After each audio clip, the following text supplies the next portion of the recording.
A Tribe Called Judah, Breath of Life. Two wonderful movies that came out in the year 2023. 1 billion and I don't know how much this is. They usually don't give details of movies on streaming platforms like Prime Video and Netflix. But I have my preference between these two movies. I have my preference, and I'm sure you have your own too, and you have reasons why you do. So let's see. In this video, let's talk about the two movies, compare them in a sense, and see what we'll conclude at the end. Now, make no mistake, they are very good movies in their own right. For me to be talking about them means they were very good movies, and it's not just because of the rave around A Tribe Called Judah and the Breath of Life movie, but I have seen both of them. I saw Breath of Life first, and I saw a Tribe Called Judah next, and I totally enjoyed them. When it comes to Nollywood movies, that takes a lot of time to plan and execute, and is sweet, and movies that they just leave a great imprint on your hearts. I can say those two movies. So let's talk about these two movies. A Tribe Called Judah. How in the world did we make 1 billion? 1 billion naira. That's a lot of money, man. And I don't know how much the budget for this movie was, but I can say confidently that it might not have been up to 200 million. I don't think it was up to 200 million.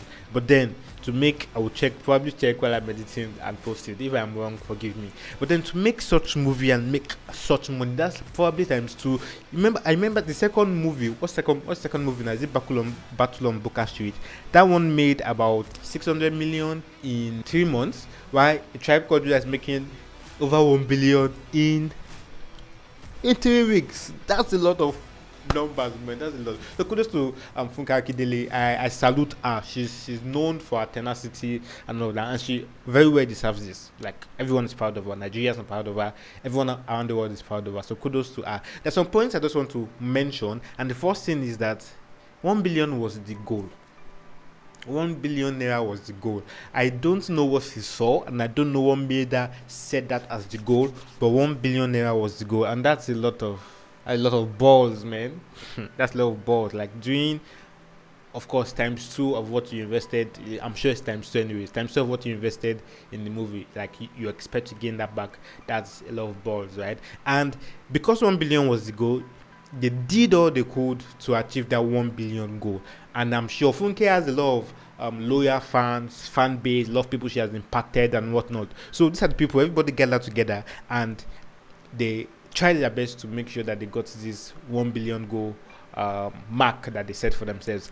And you must know, if a movie does 1 billion naira, then it's not going to end there. It's going to leave people, or rather make people to be more inquisitive, and it pushes people to want to see it more. Now, I don't know if this was the plan. I don't know if the plan was to take it outside Nigeria, but it was after the 1 billion naira mark that then started pushing to other countries, pushing to other African countries, even pushing to Europe. Now, if there to be movies on streaming platforms like Netflix and Prime Video, you would understand, because they're global platforms, right? But this is a movie in a mall.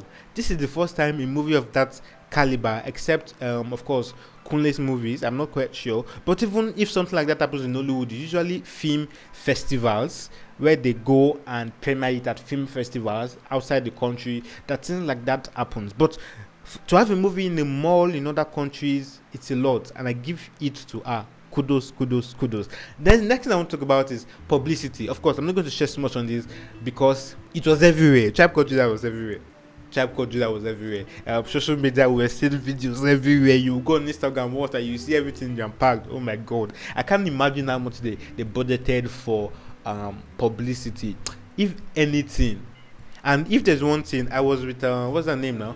I was with Shantytown producers and cast last year, and if there's one thing the producer emphasized, it was that movies that do very well, right from pre-production, they start planning and budgeting for, of course, the budget for marketing, right? But they start planning the kind of marketing strategies they want to use right from pre-production. It's not until you are done with production that you now say, how do we publicize this? How do we make sure we get our money back? No, it doesn't work that way. She said movies that does very well, they start planning marketing and planning what you want to do right from pre-production. So I'm sure they had this all planned out, even right from pre-production. So they had there's some things they did on set that was probably only for marketing. And the fact that I don't know if it was included in the contracts of these actors and actors basically, right, that when maybe you are also going to be part of the major push or this publicity, sometimes you needed to gather to shoot a video, or everything was done while on set and they were just releasing in batches. I don't know, but in a sense there's some trends that were not present when they were on set, and they were able to use them in their publicity videos. The cast, right? So it was probably, call, we have a meeting, let's shoot content for this, and everybody shows up. So even the cast themselves put in a lot of work to make sure the publicity was up there. But then publicity was top notch, billboard, ads on social media, videos, whatever. There's a lot of publicity done for it. So publicity itself pushed the video to where it is. Now, next thing I want to say is, when it comes to A Tribe Called Judah, I'll probably give it again to the type of movie that it is. Now, something I find very funny and questionable in that movie, forgive me, it's personal opinion, right, is the fact that Jedidiah, Funke's character, had 5 children. 5, right? Is it 5? 5. Olumide, 5 children, right? 5 children for 5 different guys of 5 different languages. So it was done in such a way that this movie was relatable. So if you're in the north, you know that there's a movie about someone from the north and I want to watch. If you're Yoruba, you know there's a movie about someone Yoruba, Igbo, and everything just done so intentionally. And the fact that, of course, for every movie, no matter the kind of language, you can have subtitles that would, we on Netflix, we watch Spanish movies, Korean movies, right? And there are subtitles that we can follow, so no matter the language. But the fact that it was inclusive in the movie itself, and not just the captions, not just the subtitles, not just the language, is a big plus. And I think the first person that started doing this was Kunle Afolayan, right? Where I think in Citation, even he had been doing it in other movies, but in Citation, I particularly noticed this when there was Yoruba, there was English, and there was French. But it's a big plus, and it's a big deal for everyone that wants to push their movies. But then, that's not to say that everybody that does the multilingual thing in their movies would have success in their movies, basically. Anyways, so that's another point. Let me quickly go through my notes. The name of movie. Now, this one is mind-blowing. See, A Tribe Called Judah, A Tribe of Judah, A Tribe Called Judah, A Tribe of Judah. If you say that 10 times, A Tribe Called Judah, A Tribe of Judah, you would almost at a point. There were people there's a lady that did a review on LinkedIn, and she wanted to say a review of A Tribe Called Judah, and she kept calling it A Tribe of Judah, A Tribe of Judah. See, these movies that are Christian themed, that have their titles Christian themed, would raise a lot of questions and make Christians to be very inquisitive. The same thing with Breath of Life, and not mincing words. That was one of the reasons both movies did well, one than the other, based on other factors. But the Breath of Life, A Tribe Called Judah, raises a lot of questions. So is this movie a Christian movie? I want to see it, and listen, with Christians sometimes we don't know how powerful we agreeing to do something can be. And this is not even talking about politics, right? We don't know how powerful agreeing to do something can be. We say we want to do this and we're able to get it done. I think we forget sometimes, and it shouldn't be so. We are powerful. We are powerful as a unit, are powerful in unity. I was thinking of something earlier today. They said there is strength in numbers, but there's only strength in numbers when the numbers are united. Otherwise, it will be chaos, absolute chaos. Okay, so we Christians, we don't know how powerful we are. We have a lot of numbers. If we decide we're going to get this thing done, we're going to get it done. But I don't know, there is nobody that is unifying something of that manner. Everybody is everywhere doing their own thing, and this is one of the things affecting we as Christians. And that's one of the things that Muslims know and do well. They can say they want to take this period to fast, and everybody is going to do so, but Christians, different denominations, especially even now in January, people are fasting 20 days, some 10 days, some 30 days, some 50 days. There are just a lot of varieties and based on denominations, right? So it's even not questionable, but we must know that we Christians, we have strength, especially in our numbers, and we must be able to take advantage of it. But Breath of Life also, there's some people who not call that movies, and people say the movie is not a Christian movie. I will probably do another video for that. But then,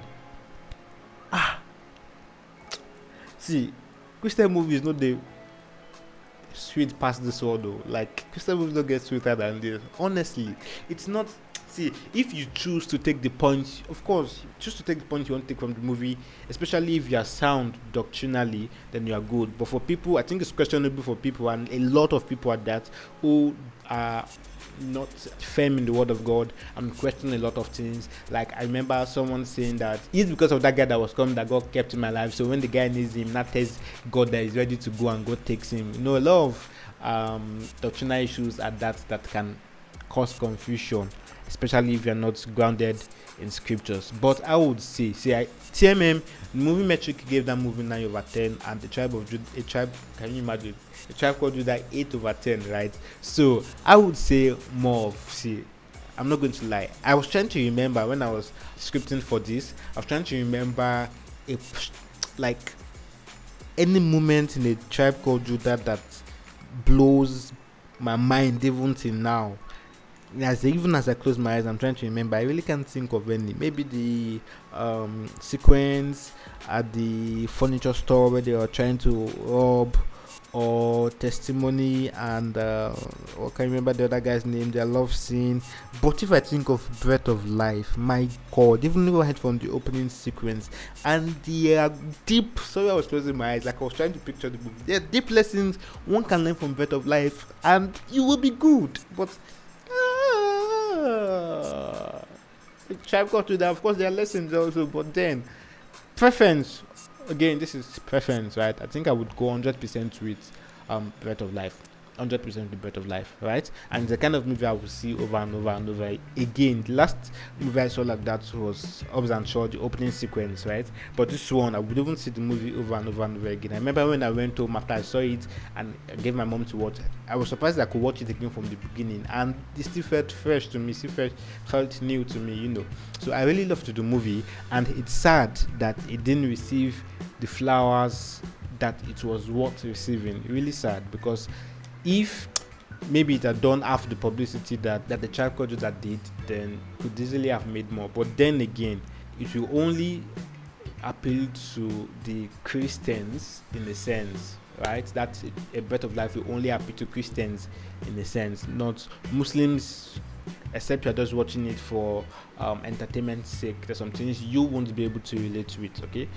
So it could only appeal to Christians in a sense, right? So there's disparities between the two. So when it comes to comparison, I'm not sure we should really compare both of them. Sorry about the title of this video, the thumbnail, or whatever you see, but I'm not sure we should really compare both of them, because they are different audiences in mind. The content, both of them were different, okay? For a tribe called Judah, every class, low class, middle class, high class, if there's anything like that, would relate. But for Breath of Life, you know, it's not one that anybody from a local station or from a rural area would enjoy that much, right? You would probably be able to relate with a tribe called Judah more. So that's it. I am a fan of Breath of Life. I'm a fan of both movies, but Breath of Life more. And yeah, that's it. So I hope you enjoyed it. I'll be getting some. Let me know. In fact, let me know what you think in the comment section. Let me know what you think about both movies and which you prefer between both of them. I am predicting that most people would prefer Breath of Life more. Some people say the ending was rushed, but for a lot of movies they say that the ending was rushed, but I still preferred Breath of Life. So that's it. My name is David. You can call me General D. Don't forget to keep it real, and please subscribe, and I will see you in the next video. Peace.